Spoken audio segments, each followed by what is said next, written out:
Well, good evening, everyone. I'm Roger Zackheim, director of the Reagan Institute, which is the home of the Reagan Foundation in Washington, D.C. We're just across Lafayette Park from the White House, and so I hope when you next visit our nation's capital, you'll come by and say hello to us at the Institute. Now, as we do at all Reagan Foundation events, please stand and join me in reciting the Pledge of Allegiance. I pledge allegiance to the flag of the United States of America and to the republic for which it stands, one nation, under God, indivisible, with liberty and justice for all. You may be seated. Well, thank you all for coming. And before I introduce our speaker, I do want to acknowledge the co-author of this book is in the audience, although we didn't give him a chair, James Cunningham in the back. Welcome, James. It's great to have you here.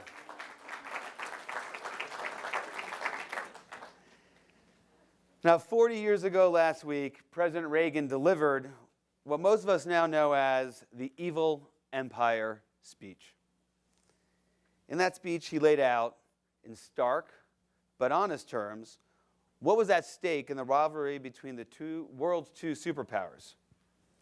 He urged the audience in the room that day to, quote, "Beware the temptation of pride, the temptation of blithely declaring yourselves above it all, and label both sides equally at fault, to ignore the facts of history and the aggressive impulses of an evil empire, to simply call the arms race a giant misunderstanding, and thereby remove yourself from the struggle between right and wrong and good and evil," end quote. President Reagan was doing more than denouncing the Soviet Union for what it really was. He was also reminding us that America is great because America is good. He was showing us the way to win the Cold War. And America prevailed in that struggle because of President Reagan's leadership. But how do we ensure we're up to the challenges of this decade? That's not an easy question. But if you want a thoughtful answer, then you want to ask someone like our speaker tonight.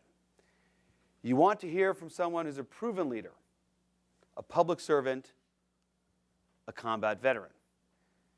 You'd want to ask someone who understands national security, who served in places like the National Security Council and the Commerce Department, and had roles like the United States Treasury Undersecretary for International Affairs. You'd want insight from someone who's had leadership experience as a CEO and as an Army officer, and a PhD from Princeton School of Public and International Affairs certainly doesn't hurt. In other words, you'd want guidance from someone like David McCormick, who has done all this and more. His new book is called Superpower and Peril, a battle plan to renew America. It was just released 2 days ago. And we love it when people come to the Reagan Library as one of their first stops on their book tour, so thank you. This book is a map for the path forward in a time when America is being challenged by China, by Russia, and by crises at home. It's a call to action to commit to ourselves to renewal. It's a reminder that America can be great as long as America is good. And on that point, we know President Reagan would agree. So ladies and gentlemen, please welcome a great friend of the Reagan Library, David McCormick.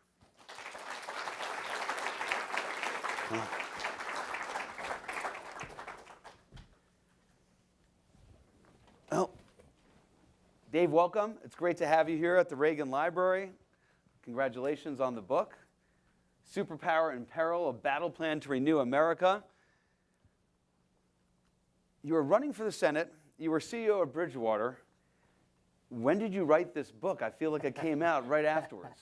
Well, first of all, thank you for having me. Thank you all for coming. It's really just an honor to be here. And just sort of when you walk through the halls and you think about Ronald Reagan and that legacy, you just think about leadership and the exceptionalism of America. So it's really an honor to be able to talk about the book here. But James and I started the book a couple years before I decided to run for Senate, is the short answer. And the motivation for the book was a belief that America was slipping away. It was in decline. Economically, from a national security perspective, spiritually, America was losing its way. And 80% of Americans agree that America is going in the wrong direction. And so we started to think about that question, what to do. And decline's not inevitable, but neither is renewal. It depends on what we do. And so we thought about it and decided to write a what to do book about what to do to bring back America and renew America. And it's a very ominous color, a very ominous cover, because we are at a really challenging inflection point. But as I think Roger would agree, it's a very optimistic book.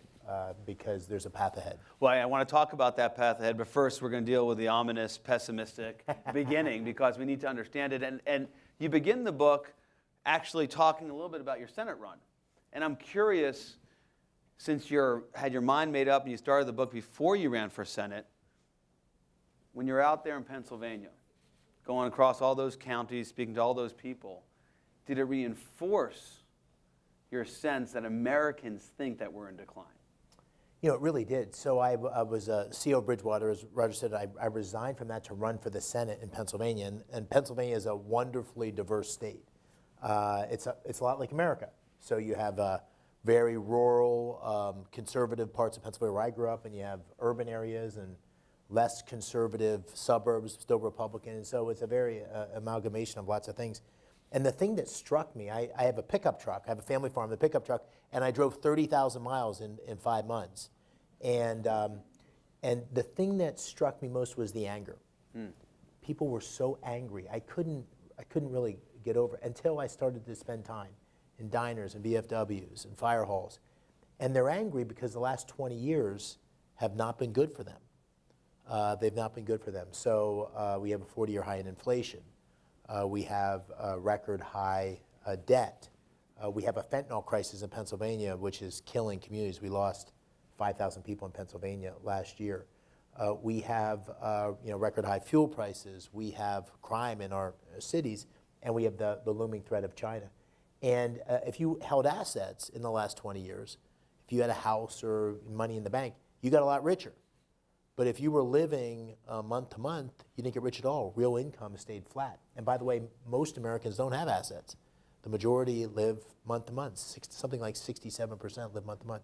And so that anger, and then by the way, there's been 20 years of war, which has drawn disproportionately from those working class communities, working class families. So they're angry because the American dream that many of us have been blessed to live has not been available to them.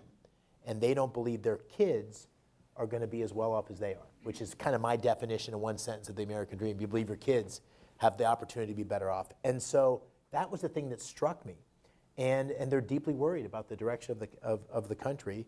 And that was a further motivation to, boy, I wanted to win that Senate campaign, obviously, but once I didn't win that Senate campaign, I said, I want to finish this book because everything I saw on the campaign trail really reinforced it. Well, we here at the Reagan Foundation, we know it takes time. For example, Barry Goldwater ran for president in 1964, but he wasn't elected in 1980. The way that people think about it in terms of Reagan given his time for choosing speech and those ideas playing out a decade plus later.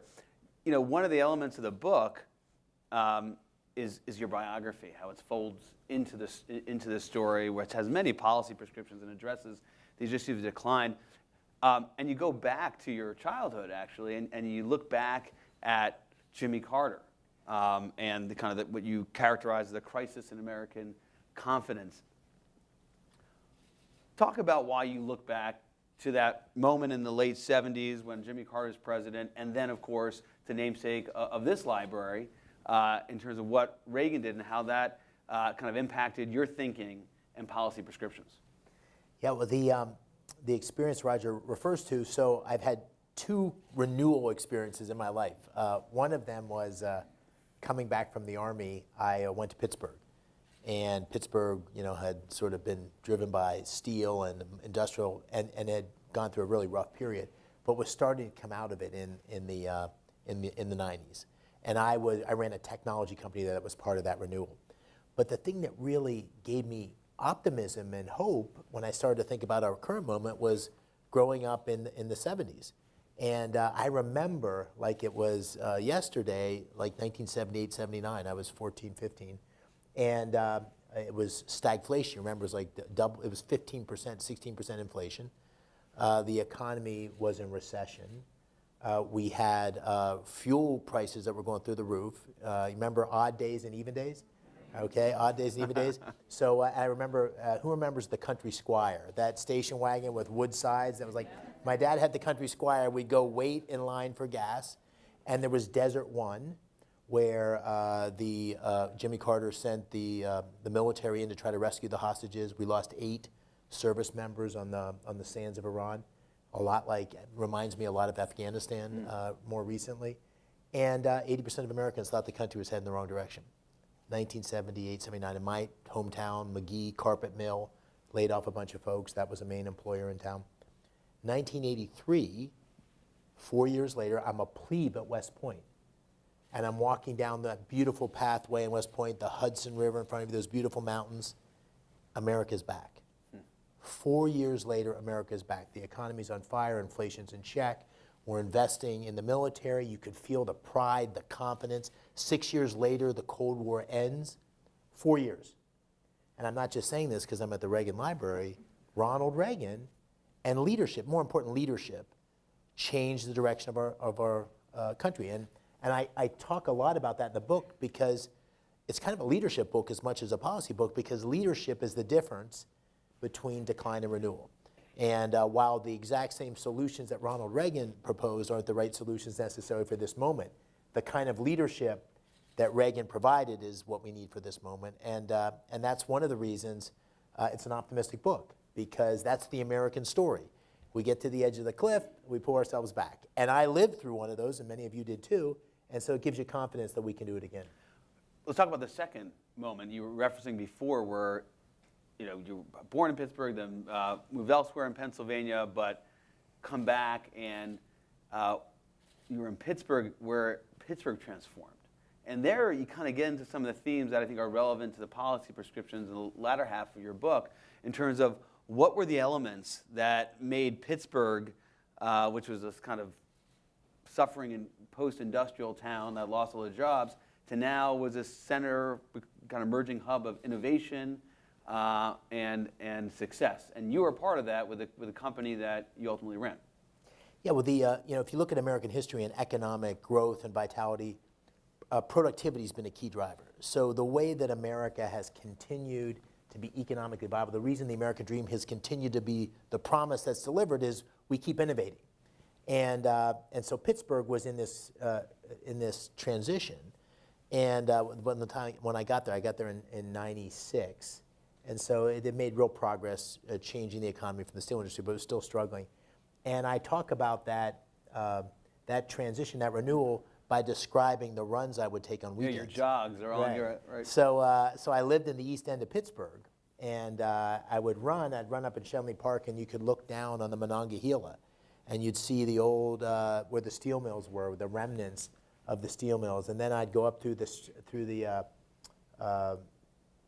Oakland, and you go past University of Pittsburgh, which is now a life sciences center, and Carnegie Mellon University, where you have huge government R&D, which has been a driver of robotics and artificial intelligence and all those things, and that's created tech workers that have driven a new economy in Pittsburgh. And then I go up through the Hill District, and anybody remember Hill Street Blues? Well, Hill Street Blues was in the Hill District, and that's a part of Pittsburgh that's sort of been left behind. And the transition that's happening in Pittsburgh is the transition that needs to happen in America. And I talk about the things that need to happen in terms of educating our people, in terms of investing in research and development, in terms of technology leadership, in terms of data, which is really the argument I make for innovation now. And if you're going to argue what the book is in one sentence, the book is essentially, to renew our country, we need to educate our people, we need to confront China, and we need to secure America. And the book is organized around those themes and the policies to do it. Now, one of the things that come out of that experience, and then when you go into government during the Bush administration, is kind of the pieces of the economy that were left behind. I mean, you just talked about data and technology. but the manufacturing piece Yeah. really didn't get replaced. It actually went overseas, and that was something that you saw both in the private sector, in government, and you emphasize that in a number of places in the book. What about that workforce? What did you kind of observe in terms of how we lost that element of our economy, and then your thinking in terms of what it takes to get it back? Well, sort of looking back, what's happened, and I try to wrestle with this as someone who's been a conservative my whole life, and so not my whole life, but once I started to think about things after the Army, I would say I was pretty agnostic when I was in the Army, kind of like George Marshall. He didn't really have a pick a party, but the thing that I always believed was small government, capitalism, free markets. Those would be good things for American economy. Therefore, they'd be good for America's role in the world and America's strength. And when you get into these communities, you realize, well, wait a second, there's another side to the story, that it hasn't been so great for them in all the ways that I was just describing earlier. And so I try to wrestle with, okay, how does it make sense? Because if you pursue that free market orthodoxy, where are we today? Well, if you think about our pharmaceutical supply chains, which we all learned during COVID, they're dependent on China. I actually didn't know that until we went through COVID. Can you believe that our pharmaceutical supply chains are dependent? And then you say, well, semiconductors, they're like the thing that makes everything work. Like the reason you can't get a new pickup in Pennsylvania is because the semiconductors supply is limited. 90% of the semiconductors in the world that we need are manufactured 90 miles from mainland China. China has built 30 new fabs last year. We haven't built any. How could that make sense, right? And so you start to think about, wait a second, maybe we've been sleepwalking a little bit. And so what James and I try to do is we try to say, listen, we're conservatives. We're proud conservatives. Small government, capitalism, free markets drive good decisions, good allocation of capital. But the system's not working in certain places. So we need to adjust. We need to decouple strategically from China and bring certain industries home. That's good for our workers here at home, but it's also good for our national security. We need to do something a little different to make sure we lead in technology, because there was an article in the Wall Street Journal, which I'm sure we'll talk about, Roger, but 2 weeks ago or something like that, an Australian think tank just did an analysis. I thought we were going to talk about the profile about you in the Wall Street Journal. No, we're not talking about that. Okay, that was on my mind. So the 44 technologies that are most significant for economic growth and national security, this Australian think tank evaluated, China is in the lead of 37 of the 44. Now, how can that make sense? So what we tried to do was say, hey, listen, we're strong conservatives. We believe in the power of markets. We believe in small government. But here's places it's not working. Here's places where it's not delivering on the American dream. Here's places where we're vulnerable to China. And let's put forward an agenda that makes sense for all Americans. And so there's an area in there, if you're a strong conservative, you ask yourself the question, what would Milton Friedman think? And on economic policy. So there's a section there, for example, where we say, what would Milton Friedman think? And he wouldn't like some of the things we recommend. Which you say, and you said he would agree with you if he knew the situation you're dealing with. He might, because I don't think Milton Friedman would have had good answers to our current moment. And so, anyway, that's what the book is about. It's about saying, okay, we need to look forward. We need to renew America. And the old ways of thinking about things, we need to adjust. So we need leadership, we need to look forward, and we need a plan. And that's a lot like Ronald Reagan did in his day. You mentioned China a couple of times. Let's focus on China, because that comes out throughout the book. And one of the things notable about your career, and you write about this, is that you were thinking and experiencing China before it kind of became the cool subject to discuss. Everybody nods their heads and says China's a problem. When you were dealing with China back in the Bush administration, perhaps before, but that's what I recall from reading the book, you were seeing some of the trend lines. And you had a role in the Department of Commerce, perhaps you can talk about that, where you had the responsibility to figure out what should and should not go to China from a technology standpoint, perhaps other areas of trade that could be relevant to our national security. Others kind of joined in the chorus later on, but you were kind of going against the current back during the Bush 43 administration. I was certainly wrestling with it. My first introduction to China was right after the Army, where I traveled for a year, or close to a year, and I ended up in China. I read this book, I was just by myself, I had a backpack, and I read this book called Riding the Iron Rooster by Paul Thoreau. And it was about him going through China on these old dilapidated trains. I said, I'm going to try that. And China was rural. then you go into the main cities, there's just a few buildings and a few skyscrapers rather. And I'd go running in the parks in the morning, and there'd be the elders out there doing Tai Chi. I would be the only Caucasian person. I mean, I was like a, I was like a celebrity. Everybody stopped and looked at me because I was an American running through the park. And I went back 15 years later as the Undersecretary of Commerce, and it was dramatically different. We came in on a government plane, and we go into Beijing, 10 lanes, and there's skyscrapers everywhere, cranes everywhere. And the question before us was how to make sure as China grew and developed that it would be in a way that was advantageous to the United States. And my job was to monitor the technology that was being shared with China, exported as part of our industry, because everybody wanted access to China's markets. And then I had a job in the Treasury where I was dealing with the financial piece. And two things became apparent almost immediately. One, that China really wanted a lot of our technology and was stealing a lot of it. There were a huge theft of intellectual property. So you were seeing that back? Absolutely. It was a huge, I gave speeches on it. I wrote articles on it in the newspaper. There was a huge intellectual property theft. But there was also, it wasn't illegal necessarily, but they would have industries come there and they would essentially take the technology on site, and that would be the beginning of their own indigenous industry. And then they put huge state support behind it. And so overnight, China has become, in a matter of a few decades, a technology juggernaut with this techno-authoritarian model. The second thing that was clear almost from the beginning is it wasn't reciprocal. And this is where I give President Trump a lot of credit, because the deal wasn't fair. In other words, US markets would be open to Chinese companies, but Chinese markets wouldn't be open to US companies. And all of this became apparent over time, where the US interest and China's interest diverged. And then President Xi came on the scene in 2014 and went like this, because President Xi had a much more aggressive view of displacing America as the global superpower. And so when I talk about the superpower being in peril, it's in peril from within because we're losing sight of the American dream, and it's in peril from the outside because we have a unique challenger that in many ways is far more formidable than the USSR was during the height of the Cold War. Because they have the economic power that the Soviet Union never reached. Let me follow up on President Trump there. Your book, you kind of have a complicated relationship with President Trump. On the China piece that you just acknowledged, he got it right. What else would you have done besides what President Trump put in place? Of course, tariffs were a primary kind of policy tool he employed.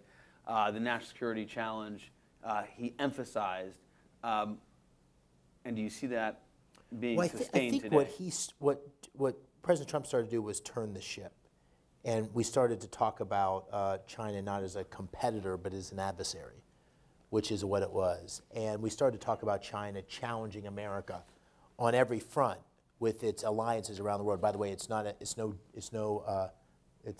shouldn't be a surprise to you that China has partnered with Russia, as an example, right? That's not accidental. That's a very intentional thing.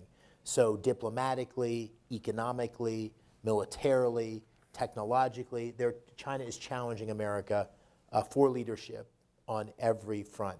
And we need to have a whole of nation strategy for dealing with it. And President Trump started to turn things. We haven't had that under President Biden. And so that's what the book argues for. And I essentially say we should do 4 things. We should strategically decouple. So we need to think about the industries where we just simply can't be dependent on China, or probably anybody, but certainly not China, maybe some of our closest allies. Semiconductors, artificial intelligence, telecommunications, satellites, pharmaceuticals. These are obvious things. We need to bring those things home. The second thing we need to do is hold China accountable for bad behavior and call out bad behavior. Let me give you a couple examples. There's the human rights abuses which we're tiptoeing around, and we need to call those out. There's COVID. So this is baffling to me, but it seems pretty obvious that if you had COVID originating in Wuhan, where there's a lab that studies such things like COVID, that there might be a connection between those two things. And to get to the bottom of it, and also to make sure you have vaccines and everything else, you need to cooperate. That's not happened at all. There's been no transparency. We haven't had any engagement from China on COVID, and yet it's been a cost of trillions of dollars and millions of lives to the world. That's a problem. We need to hold China accountable for that. The third thing we need to do, as I say this, I'm here in California, is we need to stop having companies invest in China in ways that directly supports the Chinese Communist Party or the Chinese military, the PLA. So in the Silicon Valley, to this very day, there are firms investing in artificial intelligence companies in China that do business with the Chinese military. It's exactly counter to our interest. And so we need to have a review process in place that reviews outbound investment to China and doesn't let companies do stupid things. They should know not to do that anyway, but let's put clear parameters and clear roadmap. And the fourth thing we need to do is we need allies. We need allies who we work in concert. We have common interests, Japan and Australia and many, many others. But I say those because they're in the Pacific. And we need to have rich partnerships that advance our common interest.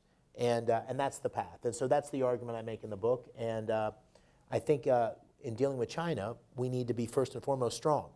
So we need to have that way of engaging with China, but then we need to go to the gym at home. So the book is an agenda for going to the gym. So what are we doing? We got to fix our education process. We need to get our kids learning about how exceptional America is, not that America is a nation conceived in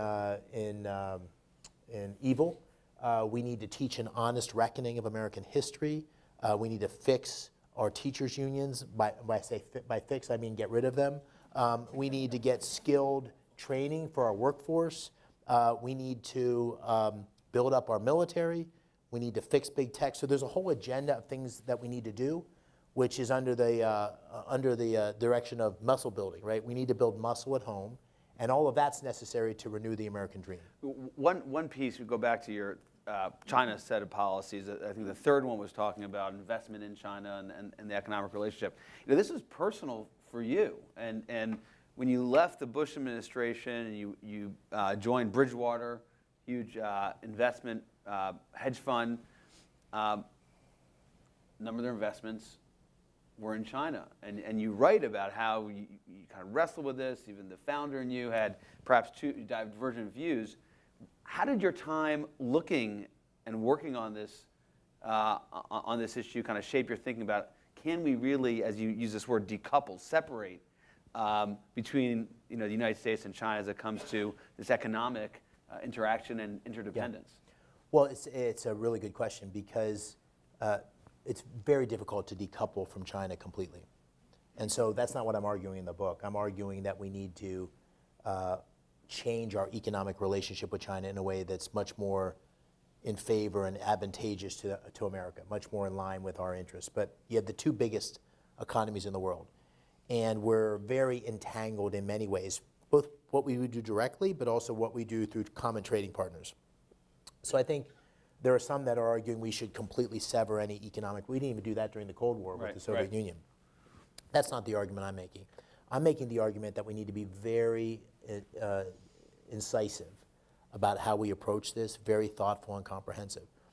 And Bridgewater is the firm that Roger mentions. I was the CEO of that for a number of years, and we had about 2% of our assets in China. We managed $160 billion, and we had, I don't know, $4 or $5 billion that we managed or invested in China. I'd take 2%. That sounds like a lot to me. That's a lot. And people would ask that on the campaign trail, and it became an issue on the campaign trail, and I would just try to describe it. It's the benefit of a book, because a campaign you get 30 seconds, a book you get a little bit more if people read it. But 30% of most of your homes have products from China. So in other words, if you go to your home right now, 30% of the products in your home will be made in China. So we are deeply entangled. And so now the question is, how do we deal with the risk to our economic well-being and our national security? And I think to do that, you need people that actually know something about national security, know something about economic policy, have actually run businesses. And so when I was on the campaign trail, and in the book, I present myself as someone who actually knows a little bit about this, and here's a plan that I think could serve America well, and we need to move forward on it. You have a really great anecdote. Maybe it's a good point to transition the conversation to the military, your service in the Army, where you're getting some pushback from voters in Pennsylvania exactly on this subject. You're kind of CEO, our CEO of big, financial outfit. what are you doing here in Pennsylvania? How can you talk to kind of the blue collar worker? And then you start talking about football and West Point, and all of a sudden there's a connection, and you transcend it. And that, if I recall from the book, gets a discussion about our institutions and how we need to restore institutions in this country, kind of like the way the military is a revered institution, and that kind of is a pathway to unity and strengthening the country, which is another one of the key pillars in your book. We have so much in common. So now that I totally ruined that story, you can I'll tell it and say what it was like. So de Tocqueville traveled across all of America, and the thing he talked about were these institutions, whether it were these little community centers, the fire halls, the churches, that they bind us. They bind us together. And I talk a lot about sports and growing up in Pennsylvania playing sports, wrestling and playing football. But the story you're actually talking about, so during the campaign, President Trump, I was running in the primary against Mehmet Oz, Dr. Oz, the television personality. Nobody's heard of him. They don't watch him. Never heard of him. You might have heard of this guy. And President Trump endorsed him. And then President Trump took some swipes at me. So the thing that Roger was talking about was there was a meeting, a Republican breakfast in Adams County, which is near Gettysburg. And so I drove to that one morning for this breakfast, and I had been to Gettysburg a number of times over the years. But the one time I went to Gettysburg, I was in the 82nd Airborne Division, and we would have these officer retreats where we'd go to a battlefield and walk the battlefield, and it would be a way to learn what we could have done, and we'd go through Civil War and battles and revolution. Like a staff ride, right? It's a staff ride. Yeah. But because we were a paratrooper unit, we would parachute in to the place we were going to do this thing. So we had arranged for a farmer's field in Gettysburg where we would jump in, and I was, you can't tell who's who, so I coordinated that I would be the first one out of the door. So my mom and dad lived nearby. I said, Mom and Dad, here's where I'm going to be. So you'll see it's me when I jump out of the door. And so, how did your mom feel about that? Well, it gets worse because the farmer's field, the jump master gives me a slap. I jump out, and I'm over the field, and then the guy who's behind me jumps out, and I see his feet going across the top of my parachute, and my parachute collapses. And there's a few seconds, and then he bounces off, and he goes a different way, and my parachute redeploys. And I land, and I pick up my parachute, I run over to my mom and dad, and just both of them, tears. It's a disaster. Well, I couldn't tell from the book. Did they know what was going on? Yes, they knew everything, because I was the first one out. So I tell that story at this very hostile group in Adams County, and it totally, everybody, warmed up. And they warmed up because everybody knows somebody in the military. And the military, at least in that part of Pennsylvania, it's not always the case in Pennsylvania, but the military experience brings people together. That common experience, and I've said this many times, I was in the 82nd for almost 5 years. I had a white kid from rural Alabama. I had a black kid from Newark. I had a Puerto Rican platoon sergeant who was 35, and I was 22, and he seemed like he was 80, and he would try to keep me on track. And I never remember in any of those, I don't remember who was what. I don't even know if somebody was a Democrat or Republican. We were just in it together. We were a team in support of America and trying to be patriotic, and so those bonds, whether it's on football fields or whether it's in the military or whether it's through national service, are part of what's missing because we're becoming more and more fragmented. And I think social media and lots of other things are contributing to that. And while we can't send everybody to the military, I'm not proposing that, finding ways to create those common bonds, I think, are what's necessary for our Republican Party, but also for the country abroad. And I'm trying to make that point. Yeah, and that seems to be a critical piece in terms of the renewal and the recipe to get there. You also talk about how Pennsylvania seems to have great quarterbacks. He didn't entirely persuade me on that one as a place, but it seems to be convenient for a football fan from Pennsylvania. One other piece here that deals with this renewal is the language you use to talk about, you're talking about data, and we have to be leading data, but you don't just say leading, you say we have to arrive at supremacy. That's like a Reagan word to me, because President Reagan, in the context of the Cold War, wanted supremacy economically, militarily. Tell us about why you choose the word supremacy and your optimism, your belief that this actually can be done? Yeah, it's a good example of where the solutions in President Reagan's day are completely different than now. But the now is that data is a huge strategic advantage for who has it. There was an Economist cover or article last year that said data is the new oil. Right. It's not quite the new oil. It's strategic like that, but the difference between data is you can use it over and over again. And data is at the core of innovation. So if you think about what's happening, it's happening so fast that none of us can keep up with it. But data is being used, this most new thing with chatbot. Data is being used in ways that we would have never imagined years ago. And so who owns the data, who controls the data, who uses the data to pursue innovation will determine leadership economically, national security-wise, and so forth. And we don't have a plan for data, and China has a plan. And China has, because it's an authoritarian government, it has control of everybody's data. And so if you think about the COVID vaccine, for example, one of the reasons we were able to move so quickly on generating vaccines was because the pharmaceutical companies came together and shared their data. So data is a superpower. Data is necessary to be a superpower, and we don't have a plan. And so there's a chapter in here where I describe, and by the way, data can be dangerous. Because we've lost our privacy in data.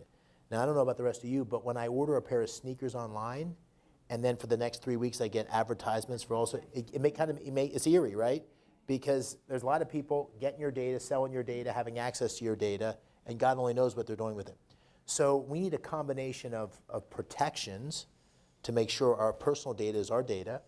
We need a series of guidelines to be able to draw our data together in our country and our allies to be able to use it to our advantage. And then we need to take care that social media, and this is one of those places where I'm very anti my normal conservative leanings, where I usually say less government better.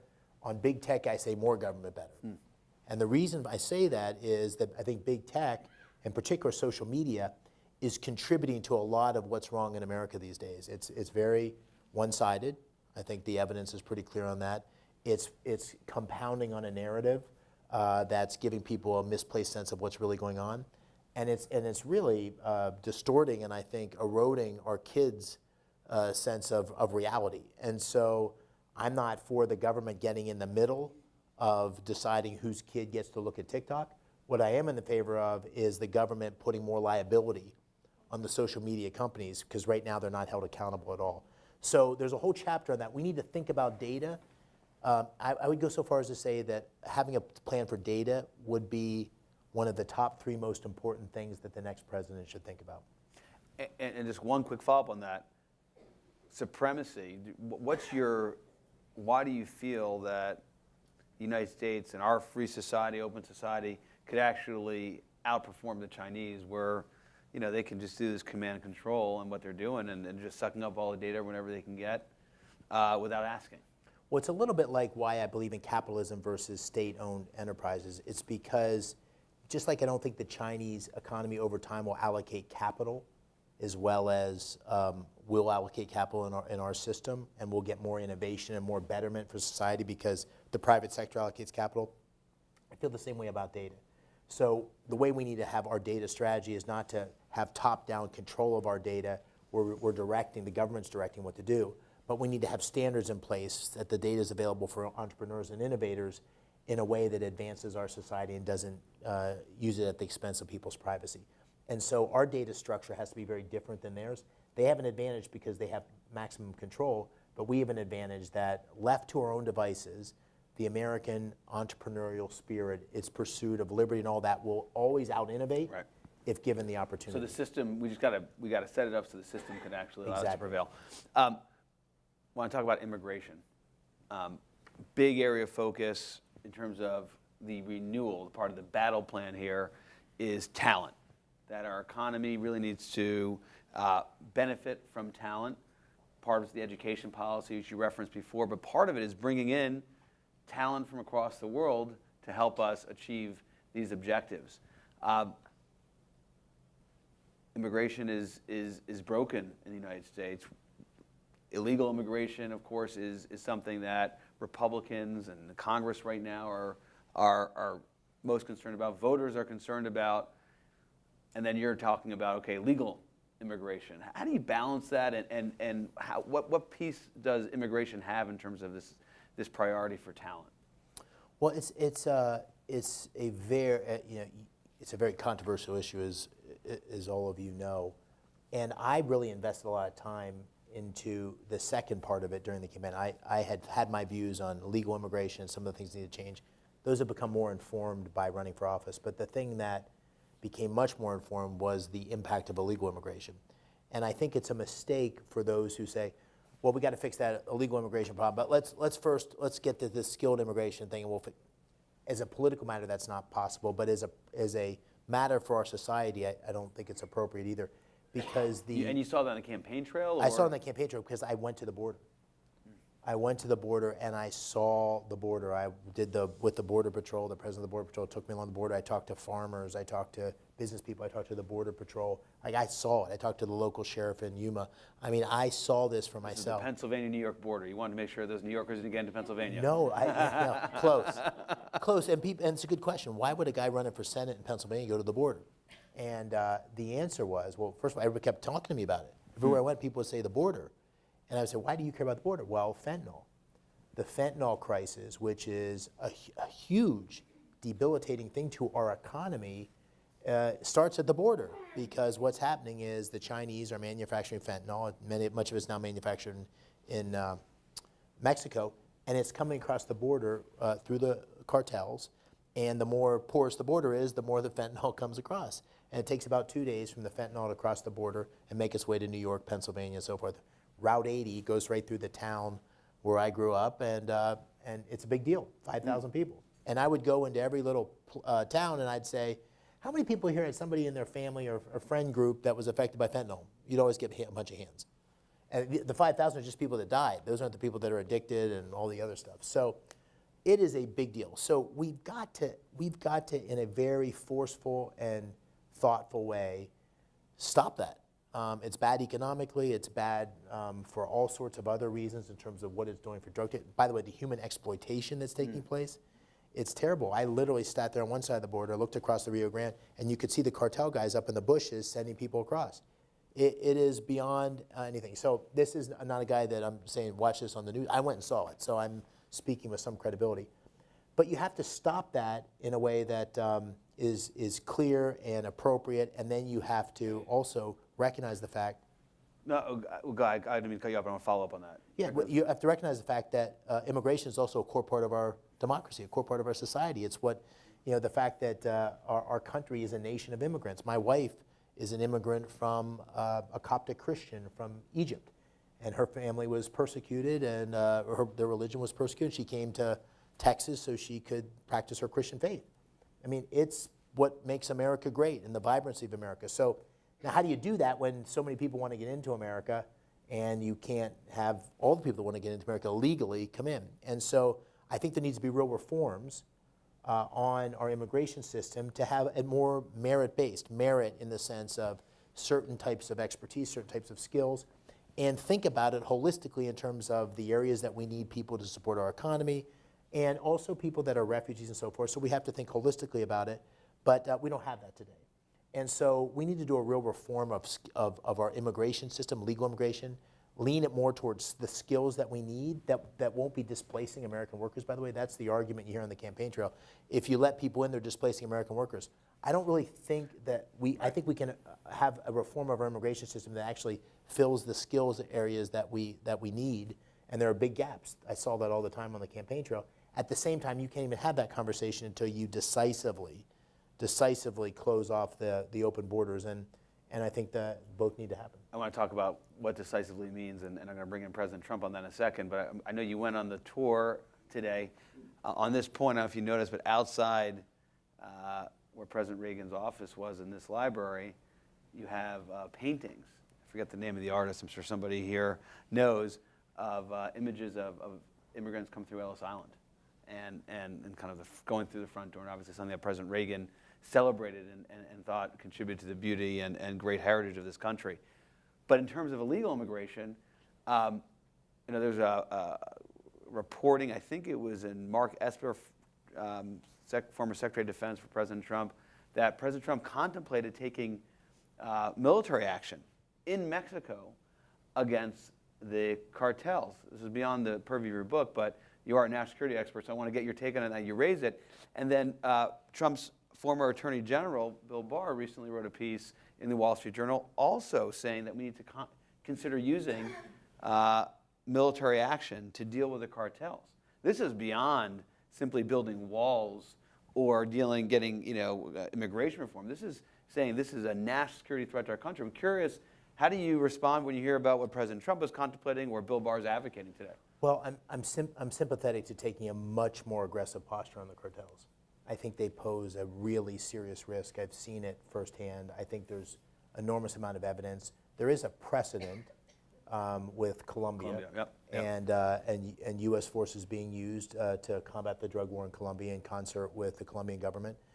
There's posse comitatus, which puts very clear limits on using the military for domestic things. So it has to be done carefully, but I think it's a national crisis. And I think that taking decisive action is a necessary part of solving the problem, and the right policies, obviously. And I differ greatly with the way President Biden has approached it. So I think there's a policy change, but there's also, I think a lot of serious people are debating how we can best use the military to stop what is a really dangerous assault on America. I mean, amazing, shocking. 2 days from the time it crosses the border, it can get into state like Pennsylvania. In a few minutes, we'll go to questions from the audience. But I would love for you to comment. You begin your book, and it surprised me, reflecting on the campaign and Donald Trump's role in the campaign. And you tell a story of how you really had an opportunity to win. And President Trump hadn't endorsed anyone at the time, and you heard he might be endorsing your opponent, and you have a conversation with him. One, why did you include that in this book? I mean, I guess inquiring minds wanted to know. I certainly found it provocative. I was turning the pages, interested in it. But two, more broadly, what did that teach you and kind of your relationship with President Trump and how it all finished up with your Senate run in terms of where the Republican Party is today and what the Republican Party needs to do to win and get back majorities in the Congress and ultimately get the White House back? Well, the story you're referring to is I was a newcomer to politics. I had never run for office before, and I came into the race very late because we had some health issues in our family. But when I came in, I got off to a good start, and Dr. Oz was one of the obviously one of the other opponents. But I started to go up in the polls, and I was winning in the polls pretty substantially by maybe eight or 10 points or something like that. And there was always been the notion that President Trump was going to endorse Mehmet Oz because they had known each other and they had houses in Florida together and so forth. But I was hoping that President Trump would stay on the sidelines. And I knew President Trump. He had asked me to be Deputy Defense Secretary when he had become president, and I knew him for a number of reasons. And so I called and asked if I could come see him at Mar-a-Lago, and I went, and he said yes. And I went down and I talked to him in his office, and he was disappointed that there was a couple things I had said when after January 6th and after the election about polarization. I had said, the interviewer had asked me whether I thought President Trump had contributed to the polarization of the country. I said, as a leader, I thought he had contributed to it. And then President Trump told me he thought I couldn't win. He had the videotape. Yeah, he had the videotape. No, he put up the video. Yeah. He was ready for this. And he told me he didn't think I could win unless I said the 2020 election was stolen.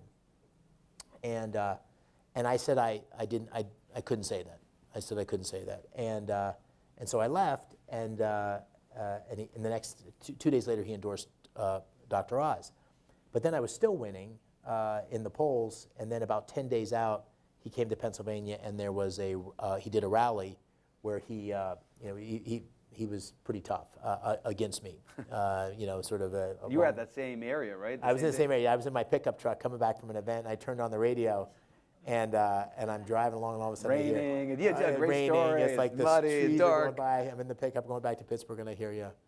Dr. Oz is running against the Wall Street globalists. I'm like, uh-oh, this is a surprise. So anyway, that ultimately became a very close race. It tightened at the end, and Mehmet Oz won by 900 points.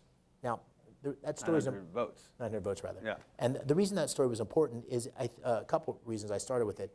It reflects, I think, the debate within the Republican Party about the future of the country and the populist pulse that we have and the reconciliation with traditional conservative policies and principles. And I think it's a good debate because, as I tried to convey here, I think the people that say the system's not working are right. Like, there's a lot to argue about. And so what I try to do in this book, Superpower and Peril, is lay out an agenda that reflects, hey, the system's not working on a lot of different aspects. The traditional conservative, country club, lower taxes, small government, it's not working in certain areas. So we need to think about what this moment requires to deliver the American dream for everybody. So that's one of the things. And President Trump really uniquely channeled in 2016 that anger and frustration that the party, it wasn't working. It wasn't working for a lot of Americans. A lot of working Americans are not getting the America they were promised. And so that was one reason I talked about. The other reason was it came full circle at the end because then I was in a recount and I saw up close and personal how dysfunctional our electoral processes are, at least in Pennsylvania. So, I mean, it was unbelievable. So there's 67 different counties. They all come in differently. I thought they told me I had won the night of the election, and then I didn't win the night of the election, but I was going to win in the recount. The Secretary of State told me there was 30,000 outstanding ballots. There were only 10,000. I was winning disproportionately in those. There were ballots that got lost in Philadelphia that then reappeared. And none of this, in my opinion, this was a Republican primary, so I don't think there was something grand. It was just dysfunctional. There's no voter ID required in Pennsylvania, so you could just show up and vote. So people are skeptical and losing trust. There's good reason to worry about our electoral system. I experienced it firsthand. And at the same time, I thought it was really important for me to look at the numbers and say, you know what? I think I lost this thing. And then concede and step up and say, hey, listen, I lost. And even with President Trump coming after me, I mean, when you lose by 900 votes, there's like 100 things you could have done differently. And so I accept responsibility. There's a lot of things I could have done and won that thing. And, but we need to fix the uncertainty in our electoral. People need to have confidence. And so what do we need to do to win as Republicans? And to your final question, I think we need to look forward. I think we need leaders who look forward and lead the country forward. I don't think we can win looking backwards. I don't think we can win on grievance. I think we need to win on solutions and ideas. I think we need to be tough and call out and hold accountable. If you believe like I do that the progressives are taking the country in the wrong direction, you have to call that out and say, hey, this is a problem, this is not working. But you mostly have to look forward with solutions that solve inflation and solve fentanyl and solve the threat from China. And I think if we have good, and that's what I'm trying to do here, good solutions, good plans, good leaders, we're going to win elections and we're going to take the country in the right direction. And that's good. That's a good theme there. Questions from the audience here? We ask that you just wait for the microphone. This gentleman over here in the white. Thank you. You going to hold it? Okay. I haven't read your book yet, but it's being delivered to my home as we speak. all right. Thank you. And so perhaps your book covers this. The United States trades with its adversaries more than any country in the world. Do you think if the United States became more isolationist and restricted trade, that the U.S. economy could support itself? In other words, would consumers be demanding enough to keep U.S. citizens employed? I think, if I'm understanding your question, I think that one of the benefits of our economy is the fact that we're an open economy that's engaging around the world. I think that is better for consumers, it's better for workers in the sense that, the good workers in York, Pennsylvania who make Harley Davidsons can export those Harley Davidsons around the world, and that creates jobs. Even in China, to his question. Even in China, to his question. Yeah. And I think that's, on balance, good for America, good for jobs at home. I think the thing I'm trying to say in the book is the free trade orthodoxy that says open markets, trade, without putting appropriate constraints on it is misguided. And there's two constraints I'd say, I'll be real quick. one is reciprocity. We shouldn't trade with people where we're open to them and they're not open to us. And I think that's the concept that President Trump came back to, and he was right in my opinion. I just think some of these adversaries need to earn the right I agree with that. to trade with us. Yeah, that may well be the case. China certainly lost the right to trade in lots of areas. I believe you're right, sir. Let's get one more question. Gentleman over here in the black, please wait for the microphone. Just following up on your comment about we need to look forward, with all the possible presidential candidates coming up, who would you think would put forward a platform that more closely aligns with what you're espousing?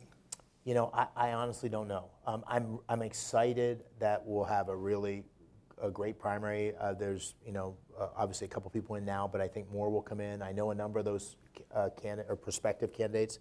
I think they're extreme, and the existing candidates, I think they're super talented, lots of great experience. Just think about our field of candidates, possible candidates on the Republican side versus the Democratic side. I think we're blessed, and I think this is a moment for a great debate. And I hope we'll see something forward-looking emerge. I selfishly think this is a good plan, but obviously others will have their views. But that's what I think is required. And it's academic to say that, but I felt it in my heart on the campaign trail where people are like, man, we need to look forward and we need answers. And so we'll see who it is, but I'm hopeful. Ladies and gentlemen, please join me in thanking Dave McCormick. Thank you. And congratulating him on a great book, Superpower and Peril. Ladies and gentlemen, please remain in your seats as our VIP guest exits the room.